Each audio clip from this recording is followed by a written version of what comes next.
and then we'll just get Ashley to get started, and people can jump on when they can. Yeah. Okay, so thanks for getting on, ladies. I know it's kind of late for some of you. It's kind of hard balancing the different time zones, so we will try to continue alternating between mornings and evenings. Really quickly, we just want to shout out, we have so many new emeralds on our teams over the last 2 to 3 weeks, and it's been so exciting. We're getting really excited to be able to start shouting y'all out for diamonds. So just keep pushing, keep going with the momentum that you've built. And if you haven't got there yet, it's okay. We're just going to keep working on this together. And just a quick reminder, we are planning an Emerald Push group for the second to last week of September. So I think that's what, a week away? I don't know, 2 weeks. I didn't look at the camera.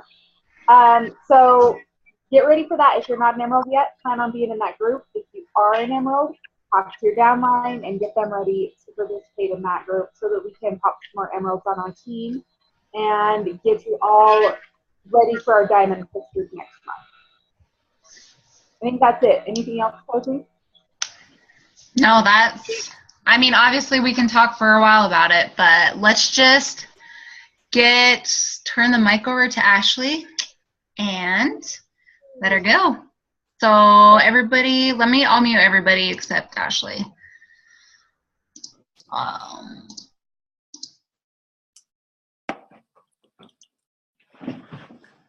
Okay, awesome. So I'm super excited that you guys asked me to speak on your call, and I hope that this ends up being super helpful for you guys. So I'm totally that person who could talk forever. So I hope you can see me. My thing just told me my network connection is unstable. So please interrupt me if you have any questions or if you're like, what? But basically, I just kind of want to talk about being authentic and how being authentic can help you in your business. So first of all, how many of you have ever gone to get like your oil changed, or I'm trying to think of other situations where they will tell you, if you tag us on like a Facebook status and say that you're here, we'll give you like 15% off of an oil change. Have any of you ever done something like that where you get like 15% off? Right. Like, yeah. And you're like, yeah, I'll do it. Like, we get 15% off. I'll do that. So, but you post it and like, nobody likes your status. It's not like you're like, oh, I hope I get like 50 likes on this. Like, you don't care. You just want 15% off. You don't care. Okay. On the opposite hand, how many of you have gone and you got your hair done and you are like, I am the hottest thing that ever happened to planet Earth, and I can't wait to post a picture of how hot I am, and I'm going to tag my stylist, and your feed like explodes because so many people are like, oh my gosh, I love your hair and you look so fabulous. There's a very different energy between the two things. And I mean, technically in both things, you're recommending a service, but your energy when you post about it is different. You don't really care about the oil change. You just want to save the money, but you do care about your hair, and you are passionate about the fact that you got a really good haircut, and you do want to share that with other people. That's kind of how I feel like your posts are when it comes to coaching. I don't know about you guys, but my Facebook is like slammed with other MLMs and people who post about It Works and Unique and LuLaRoe and Lip Sense and whatever else, that their posts all kind of look the same. And you can immediately tell when they post. I don't even have to read it because I can just tell by all of the they use a lot of emojis. I just made myself sound like I'm like 50 years old, not knowing what those are called. But they use a lot of like weird emojis that you're like, nope, I can tell that's an It Works post because you are using weird emojis that you do not use in normal life. And you can just tell there's like a weird energy that you're like, nope, nope, I don't want to like that post, and I don't want to accidentally like that post, because then you're going to message me that weird spam thing that's like, hey, thanks for your support. Do you want to be one of my product testers? And that you don't want that. You don't want that. So you want to make sure that you're super authentic about what you're posting and how it matches your real life. So I want to back up a little bit about my Beachbody story. So I've been a coach for a little over a year. I am a 1-star, and this is actually my second time coaching. I have been a Beachbody customer for coming up on 9 years. I found Turbo Jam in 2007. It is my jam, no pun intended. I love Chalene Johnson. And in 2012, I was at my highest weight. I was like 24, I think, and I weighed 300 pounds. And I was like, I just can't do this anymore. I need my life to change. I liked Turbo Jam, but I couldn't seem to make it work because I didn't want to work out if I'm not seeing any results. And I wasn't seeing any results because I couldn't figure out the nutrition side. And my sister was a big Beachbody fan too, but she wasn't a coach either. That she was like, you should probably do Weight Watchers or something. Do Weight Watchers and then do Turbo Fire. So I'm like, okay, I can do that. So I get Weight Watchers and I do Turbo Fire. And over the course of that year, I lost 130 pounds. Between Turbo Fire, Turbo Jam, and Chalene Extreme. And I was convinced Chalene Johnson was going to change the world because she changed my world. She's amazing. And I was like, no, the whole world needs Chalene. Everybody needs Chalene. And over the course of that year, my marriage was falling apart. And I was on suicide watch. I was on multiple antidepressants, and I went off everything with doctor's approval. I went off all my medications. I obviously got off suicide watch. They took me off my medications. My marriage was in the best place it had ever been. My life got better. And I was like, this is awesome. But I was kind of fake about it because I looked awesome and I felt awesome, but my eating was not awesome. And I got really, really, really OCD about my calories and my points. And if I went to a restaurant where I didn't know exactly how many calories were in whatever I was eating, for some reason in my brain, it computed that it didn't count. So rather than trying to guess and be careful, I would binge and binge, eat half a gallon of ice cream after eating a ginormous meal at JCW's, which is a local burger place because they don't have their nutrition facts online. And because in my brain, it doesn't count. And it got really out of control. And I developed a really, really bad binging eating disorder. And I could not get it under control. But I never talked about that. So I would just post, hey, I'm doing Turbo Fire and I'm training for a half marathon. I'm doing Insanity and I ran 7 miles today. And people were like, you are so hardcore to go from 300 pounds. You're working out 4 hours a day. You are awesome. And I'm like, no, I'm not. I ate a whole planet of brownies last night and that's why I'm working out for 4 hours. And my weight loss mega stalled. And I started gaining it back, and I just was in this super, super crappy place. And then I got pregnant, and my doctor was like, yeah, you can't do Turbo Fire while you're pregnant because that's not safe. And obviously you're not supposed to diet while you're pregnant. So I'm like, well, no more Weight Watchers, no more Turbo Fire. I'm just going to keep binging, and I've lost weight before. I'll lose it again. No, gained 100 pounds while I was pregnant.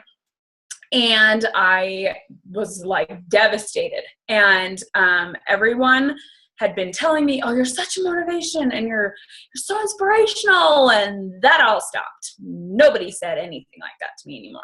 And I was like, I have no clothes. I don't know what to do. So I'll just do Turbo Fire, except I couldn't seem to get back into the eating. And I just struggled with my eating for 18 months. And by the time my daughter hit 18 months, I was finally ready to try these stupid little color-coded containers that my coach had been talking about for 6 months. And I'm like, these containers, there's no way. There's no, the colors, oh my gosh, the colors are like my jam. I want to sell the whole world on the containers. If they don't like Shakeology, that's your problem. It's like the greatest thing that ever happened to me, but that's your problem. If you don't like the workouts, that's okay. You can go work out in front of men at a gym and make sure your outfit matches and make sure your hair and makeup are done first. That's your prerogative. But the whole world needs the containers. And like, I genuinely believe that. Everybody needs containers. I don't care if you like Weight Watchers. I don't care if you like your weird MetaFast thing. I'm telling you, you're doing it wrong. You need the containers. And that really comes across when I talk to people, because I believe in the containers, and it makes it really, really easy for me to talk about them and to sell them because I believe in them. And I'm not fake when I'm like, well, you know, there's this 21-day fix thing, and you get these little containers, and you can make your food. I'm like, dude, you can eat out at a restaurant, even if they don't have nutrition facts. You can go to your mom's house for dinner on Sunday, and you can still stay on plan. You can still wake up and lose weight on Monday. It's like the greatest thing ever because you have these containers, and you don't care about calories. You just care about colors. It's great.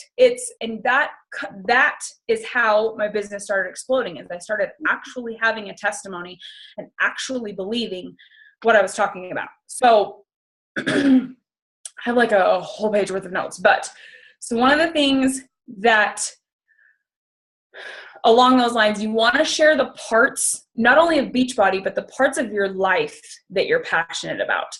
So if you were to go back through and look at my feed, I'm going to warn you right now, if you go do this tonight, it's a little Beachbody heavy. I normally try to do like the 80-20 balance, and it's not 80-20 right now. It's a little top heavy because I've had some like rockin' stuff with Beachbody happen lately. But so these are some of the posts that you'll see about me. These are things that I talk about. So these are kind of some ideas for you to talk about on things that you can be authentic about, you can be real about, and you want to go through on. Obviously, not all of these things that I'm saying are going to apply to you, but if something jumps out at you, like write it down so that you can, focus on being real about that thing. So, number one, coaching. I love coaching. Coaching has completely changed my life. I have friends. I have accountability. I have these magical little containers. I have a discount. I am in a much better place emotionally. I don't struggle with my eating disorder anymore. And I was able to quit my part-time job, and I make a lot more money with something I'm very, very passionate about that I love. So I talk a lot about coaching.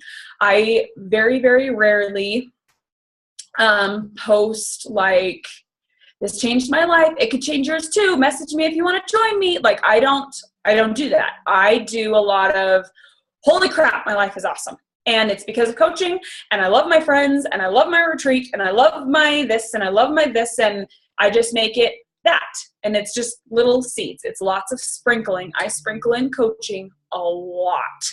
And that makes it so that when I do a coaching sneak peek, people actually know what I'm talking about, because I sprinkle in coaching 5 to 7 times a week, because I'm really, really trying to sprinkle about what I like about coaching, what I do as a coach, how I work it into my life, even if it's a subtle post.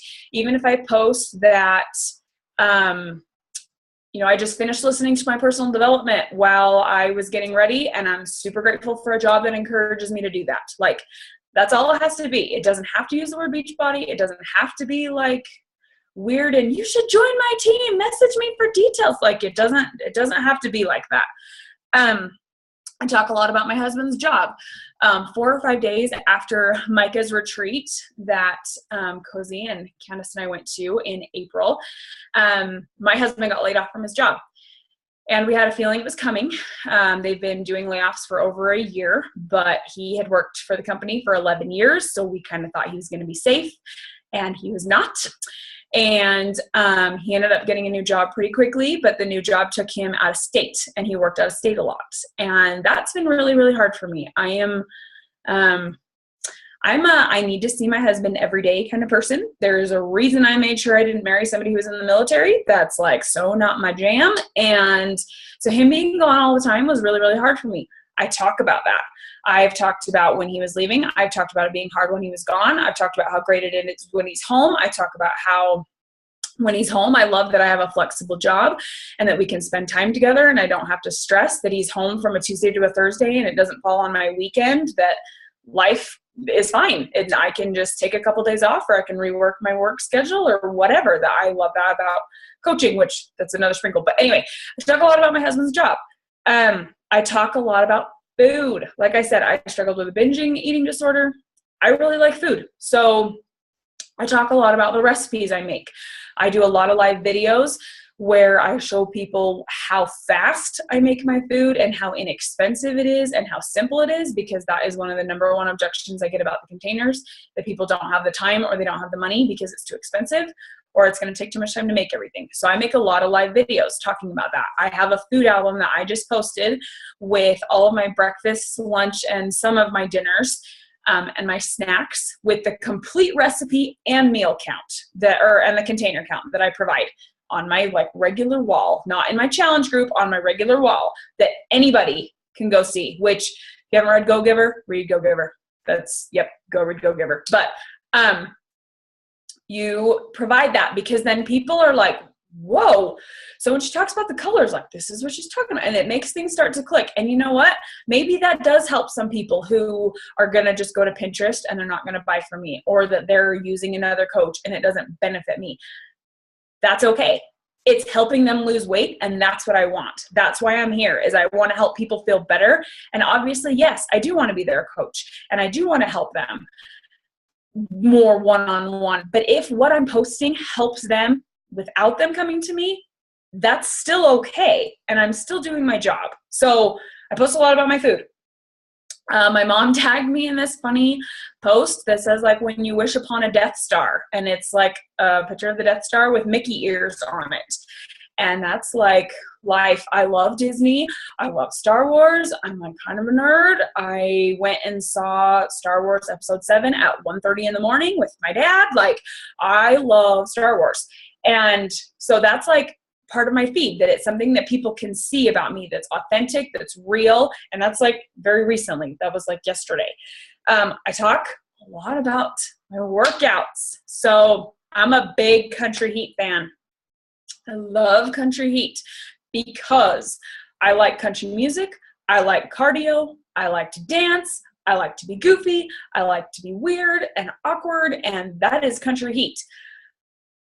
However, Country Heat is comfortable for me. I could get up and do Country Heat every day for the rest of my life and mentally be totally fine with that. But physically, even though I hate them, I know my body needs things like burpees and push-ups and lunges and squats and all that stuff I totally hate. But I know my body needs that. So I just finished my round of Country Heat. And I posted a lot about it. I sold a lot of challenge packs because I believe in it. I was real. I was authentic. I love it. But now I'm doing T25 because I need to push myself. I need to do something different. And I've been wanting to do T25 for a super long time. And I'm really, really, really grateful that I'm a coach and that I posted I was doing this, because there have been a lot of days I want to quit. And I'm only on day 4 because it's hard. Shaun T, there's something about Shaun T that I love him. He's very motivating, but my brain doesn't do well with workouts that are like, push yourself as hard as you can and then stop and breathe for a second and then keep going. My brain doesn't do that. I need things like Turbo Fire or Country Heat or 21 Day Fix, where you just switch to the modifier if you need to. And I don't do like stop and make sure you don't throw up and then keep going. My brain doesn't do that. And so this is really, really, really hard for me. And yesterday I did total body circuit for the first time. Pretty sure I thought I was going to die. And I finished and was like, I don't ever want to do that workout ever again. But at the same time, I want to do that workout again, like right now, because I don't feel like I got a very good workout because I sucked so bad at it. And I posted about that because that's real. So many people can relate to starting a workout program and they suck at it. And that they're watching the trainer that they're like, you want me to do what? Like, I can't do that. I can't. So many people can relate to that. And that's real. Because me posting, I love it, and I just nailed all those burpees, and Shanti made up moves I've never heard of, and I rocked it. That is not real. That is not what happened. And that comes across in your posts. Energies come across. If you are lying about what you're talking about, even if it's a little lie, even if you're talking about how much you love your life and you're having a really crappy day, and most of the time you love your life, but right now you don't love your life, or you're super pissed at your kids, but you're posting a picture of your kid that's super cute, your energy's off. And people can sense that, and then people don't trust you. And that is like something I really, really focus on when it comes to my workouts, is I am honest about it. If I sucked at my workout that day, I talk about it. And especially in my challenge groups, that I want them to realize I suck at it too. And that's okay, because I'm just going to try again tomorrow. And I tried, and I'm going to make sure I nail my eating, but I suck at it too. And it helps people see you don't have to be perfect. And that to be a Beachbody coach, you don't have to be this person with a six-pack who never struggles with their workouts, because a lot of people, I bet, are interested in coaching and they just think that they don't have the body for it. How many times do we hear that argument?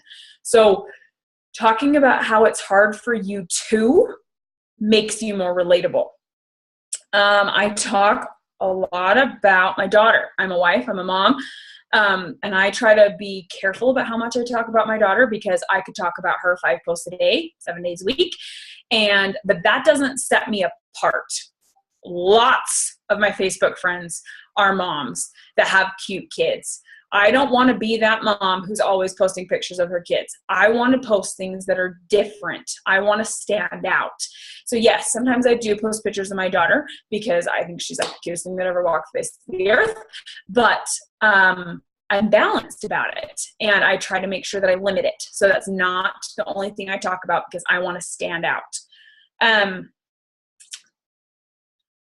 I talk a lot about my dog.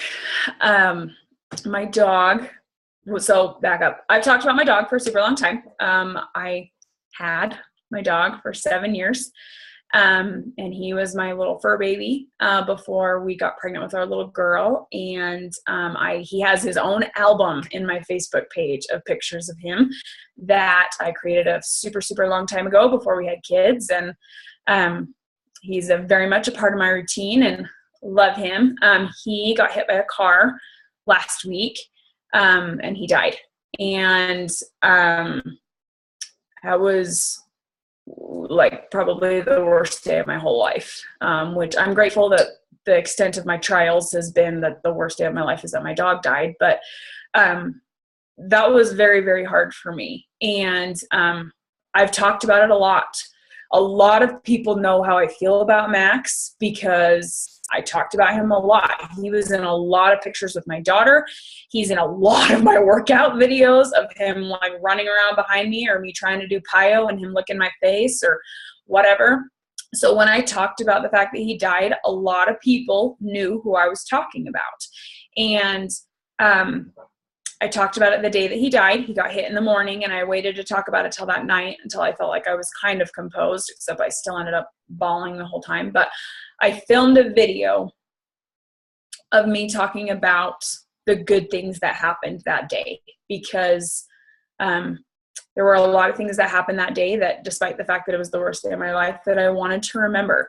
The driver that hit Max was an absolute angel. And he stopped, and he is the one who checked Max's pulse. And I did not ever see Max. I could see there was a lot of blood on the road, and that's the extent of what I saw. I did not see what his body looked like after it was hit, because this man checked his pulse, made sure he was gone. And then I came home with my daughter, who was in my arms, and he went home and got a box and a towel, and he picked my dog up off the road, wrapped him in a towel, put him in a box, shut the box, and brought the box to my house, and took Max's collar off so that I would have it, and then left me his phone number in case I wanted any help burying him, because my husband was out of town. And like, this man was an absolute angel, and he made a hard situation so much easier for me because I don't have that burned into my head what my dog looks like when he's squished by a car. And I talked about that in my video, and that made me stand out. Lots of people's pets die. Not a lot of people talk about how they're super grateful for the person who killed their dog. And I had a lot of people message me. That was not my intention. I was just being genuine and trying to focus on the positive from that day because I had no ill feelings towards that man. And I wanted to remember that on days that are hard. And when I miss my dog later, I wanted to have proof that when it happened, I was not mad at that man. And that was the reason I posted the video. But it ended up being a lot of people coming to me saying, oh my gosh, you're so awesome. And then the next day, I got up and I worked out. And that was more than anything me trying to be accountable because I was almost done with Country Heat and I didn't want to miss any more days of it. Or I didn't want to miss any days of it because like I said, Country Heat's my jam. And I knew with my history of depression, I knew it was very easy for me to slip back into that. And so I posted that quote about no matter how you feel, show up, get up, show up, dress up, and never give up, or whatever that quote is. I was really surprised how much traction that got. Like, people relate to real life, and knowing that if I had just kept it to myself, then my dog died, and I posted, hey, I just did my sweatest selfie, and I worked out, and whatever. Like, nobody cares. But because I posted, my dog died, and I got up and I worked out anyway. That makes people like, dude, well, I got no excuse because nothing happened in my day. I should get up and work. Like, it helps people when you're real and when you share that you live this healthy lifestyle, even when stuff is hard, even when stuff messes with your mojo, even when things are crazy in your life, that you do it anyway. That helps people believe you and trust you, that you're not just, hey, I worked out and yeah, it's easy for me to work out because I get paid to do this. Like, when you share, life sucks and I did it anyway. It's super relatable. And 2 days later, we were not expecting to do this, but 2 days later, we ended up adopting a new dog. We went to the shelter up at Salt Lake, and we adopted a new dog. She is an absolute blessing to our family. She is very, very trained, and she's actually a lot better trained than our last dog. And she doesn't bark. She comes when she's called. She's potty trained. Like, she's been amazing, because I can just love on her when I'm sad about Max, and I don't have to stress about the fact that she's chewing on everything and destroying my house. But I've shared a lot about her and how we rescued a shelter dog. That was something that was really important to my husband and I, that we give a dog a second chance, and that we rescue an adult. She's a transfer from another state, and she arrived at the shelter the day that Max died. And that she was alone. I kept feeling like we needed to go get a dog. And I was like, dude, my dog just died yesterday. I don't want to get another dog. And I just kept feeling like there was a dog we were supposed to go get. And she's been a big blessing. That's part of my life that I share, that I'm real about. So then when people see pictures of her, that it sparks something. And I've had people message me random conversations talking about how we feel like the adoption process went. And it starts building connections with people outside of Beachbody, because that's something they know about me, that they can talk to me about. And that gives me a way to start building a relationship with them that's not awkward in the slightest. That's not me trying to find something we have in common to talk about. They come to me and they want to talk to me about something we have in common, and that builds a relationship. And last thing I'm going to talk about, which I wasn't going to talk about this because, Cozy is a Utah fan, but I'm a big BYU fan. No, why all the way, baby? And I'm like slightly psycho about it. So there's this weird, like, I need medication superstition that my family has, and they've had since I was like 4 years old, that BYU cannot win if the house isn't clean. And I wish I was kidding. I'm like, seriously, sometimes I wish I was kidding, because when they're losing and they turn the ball over, my brain is literally like, okay, what did I not clean? There's nothing in the dirty clothes. There's nothing in the dishwasher. So that I will get up and find things. I will sweep my porch at 10 p.m. in the dark dark on a commercial break because maybe there's dust on my porch and that's why we turn the ball over. Like, I'm psycho about BYU football, but that makes me super memorable because not a lot of people have that weird quirk. And it makes it so that during games, which I wish people did it when like things were going good for BYU, that they were like, hey, good job, whatever you're doing, keep doing it. No, but people comment and tag me and stuff all over Facebook when BYU is screwing up because it must be my fault and there must be something I'm doing wrong, which is kind of like plays with my head even more because I already think that. And then I have like 15 people tagging me and making it worse. But they think of me in those moments because that's something I'm real about. That's something I'm authentic about. That's something I'm passionate about. That's something I share about. And that's something people remember about me. And outside of the fact that I'm a Beachbody coach, outside of the fact that I'm a mom, I think a lot of people fall into those two categories. They talk about how they're a mom and they talk about how they're a coach. And you have to find other areas to be real and authentic and vulnerable about besides your weight loss journey and besides that sometimes you yell at your kids. And along the Beachbody lines about being real and authentic, and then I'm done and we can ask questions or whatever. Okay, so a couple of things that I've noticed that have helped me. There's a fine line between, you want to be vulnerable about your food. So nobody wants to pick a coach that they think never messes up on their eating. So if you eat pizza, take a picture of your pizza. Talk about how it fits into the containers. If you eat ice cream, that doesn't fit in with the containers. But you can talk about how, you know what, I love that my whole diet doesn't go out the window and tomorrow's a new day and I can jump back on. And it's all about making this a lifestyle. I'm not on a diet. It's a lifestyle. So you talk about those things so that you're still, so that people don't assume they can never screw up ever again if they do your program. But what is my computer doing? But there's a fine line between doing that and you have to still be a product of the product. So you can't post that you're eating Captain Crunch for breakfast and have Captain Crunch for breakfast every day for 2 months. Like not being a product of the product. If you do it occasionally, that's one thing, which I'm like talking to myself right now because we're not going to talk about how many times I've eaten out this week, and they were not on plan, but I can feel it. And you need to, there's a fine line between showing real life and still being a product of the product. So you need to make sure that if you do slip up, if you do whatever, you own it, you share it, you talk about it, but you jump right back in and you don't let that trip you up. If you go out to eat, show your food. If you're not eating on plan, show your food because you're showing that you get some flexibility in what you're doing. If you are eating on plan, post that because so many diets don't let you eat out. And the fact that you can eat out anywhere and find anything on any menu to fit the containers is revolutionary and freaking bomb. And you want to talk about that. You want to share that because people want something that they can adapt to their real life. Restaurants are real life. People go out to eat. That is real. So talk about it. Talk about how you can go to restaurants and you can eat food.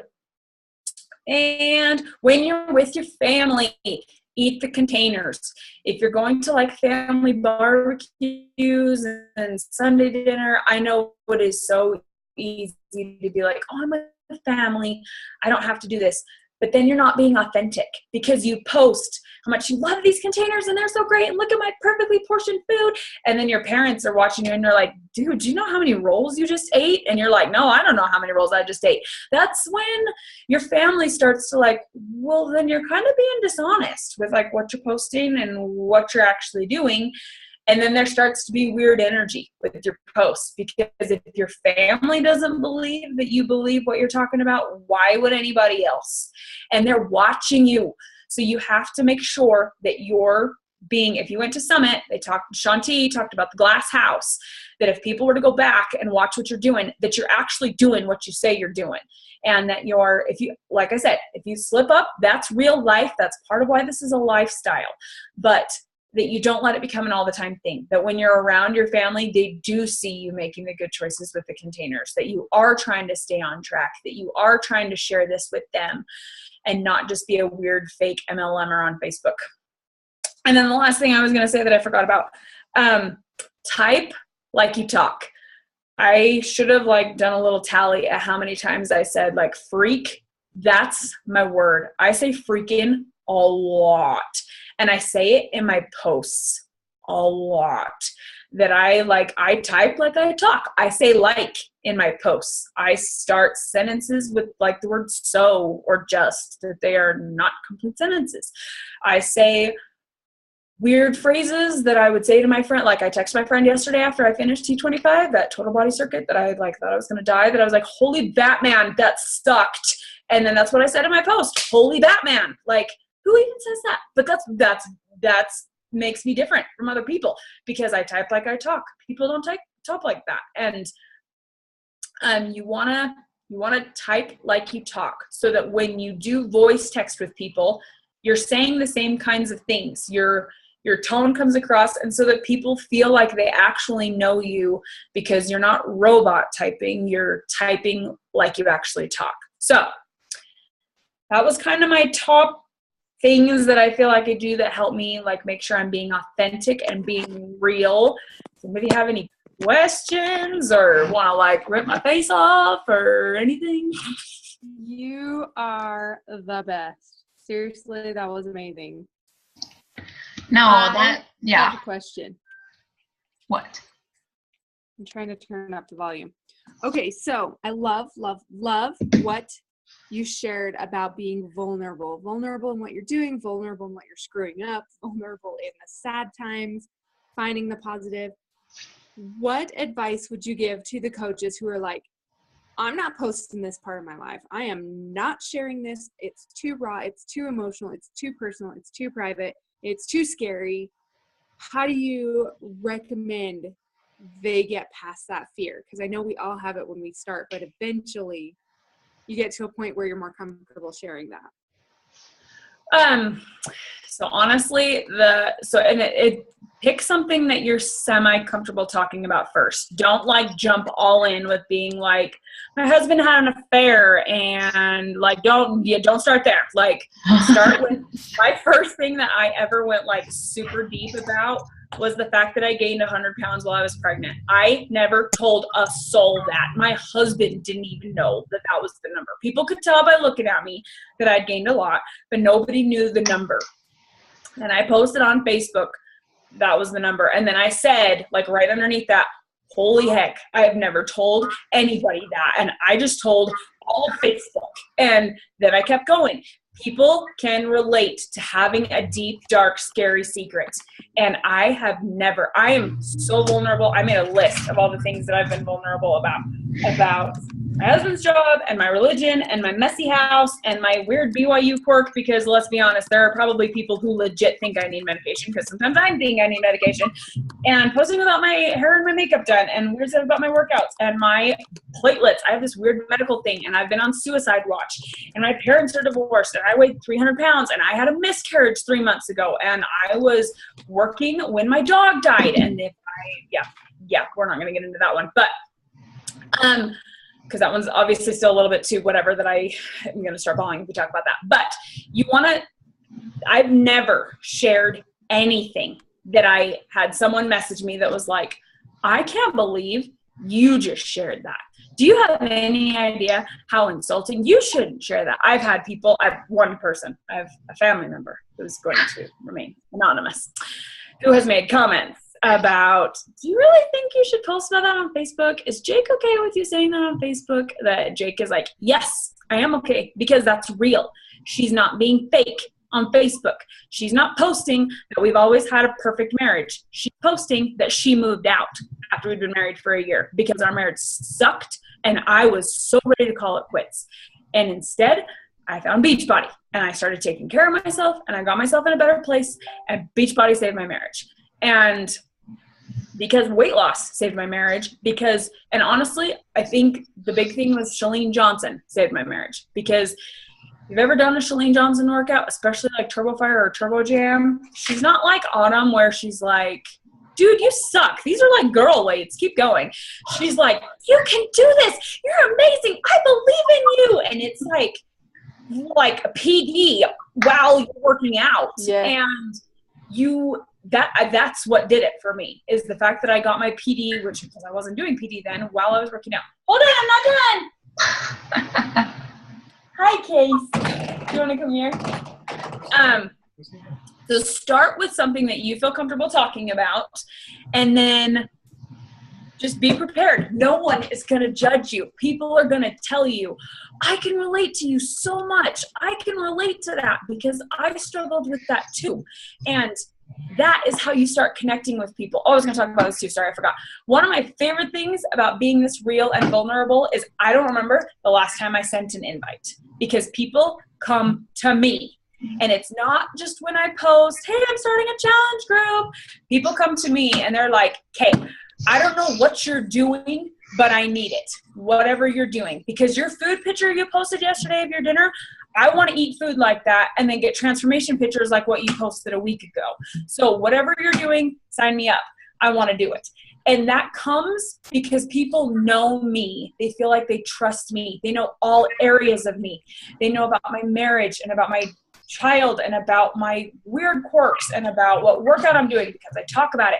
They know that I am a coach because I talk about it. They know about my sisters. They know about my life because I talk about it, and they trust me, so they come to me because I'm real and I'm vulnerable. And that, if I could pick a best part of being real and vulnerable, it's that I don't have to do invites. So when you're real and you're vulnerable, people come to you, as long as and you got to make sure you're being a product of the product, because like seriously, that's so important. But people will come to you, and that makes this business like super awesome and enjoyable, because then you're not like super mega depressed about, oh my gosh, I have to do my power of threes, and oh my gosh, I don't have anybody that wants that challenge back for me. Like, you don't feel like you're like trying to make up conversations with people, because people have conversations with you. It's awesome. No, I agree. With me, I don't think that's when I realized my business took off, was when I started to share things that I would never normally tell. Things like even just little things about how you're struggling before with your weight and how you perceived yourself. But the second I started to even share a little bit of it, it changes, and people, oh, okay, like I feel that way. I didn't know so-and-so felt that. Like, that was exactly when my business started taking off, and where I didn't feel like this business was such a chore, where I enjoy it now. Do you know what I mean? Yes, and it's weird because it's the last thing you think would help you, because you feel like people are going to judge you. But that's when the judgment stops. You want to see Siggy? You want to see the bobblehead? They're good for something.